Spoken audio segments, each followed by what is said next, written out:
ये मेरा इंडिया ये मेरा इंडिया है ना साहब, वो अब डिजिटल हो गया। इलेक्ट्रॉनिक्स, इलेक्ट्रिकल, कम्प्यूटरिंग ક્યાં પહોંચી ગયું સાહેબ? ઓનલાઈન ઉપર આખો દેશ દોડતો થઈ ગયો. બસ થોડીક વાર થશે. બહુ વર્ષો જૂનું વ્યવસ્થા તંત્ર છે એટલે ગામડાઓ સુધી પહોંચવું પડશે. 14 લાખ ગામડાઓની અંદર આ બધું જોડવું પડશે. થોડી વાર થશે. પણ એક આખી એવી પેઢી થઈ ગઈ જે ભારતને ટોટલ, આખું ભારતને ડિજિટલ, આખા ભારતને કોમ્પ્યુટરાઇઝ, આખા ભારતને ઇલેક્ટ્રોનિક્સથી જોડી ગયું છે. ભારતની વાત તો છોડો સાહેબ, આ નવી પેઢીએ દુનિયા જીતી લીધી છે.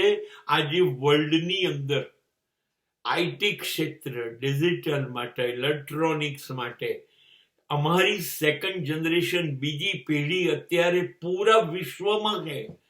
હા, એ લોકો ટેકનોગ્રેટ હશે, ગમે તે હશે, પણ એ લોકોને અમારા દેશના નિષ્ણાતો વગર ચાલતું નથી. એવું અત્યારે અમે અમારા આ યુવા પેઢી દ્વારા કરી દીધું છે. અત્યારે વિશ્વનો કયો દેશ એવો છે જે ભારતીયો ફેલાઈ નથી ગયા અને એના વગર હવે એ લોકોને ચાલી શકે એવું નથી. વિશ્વમાં સૌથી મોટા પગારો લેતા આ યુવાનો થઈ ગયા છે.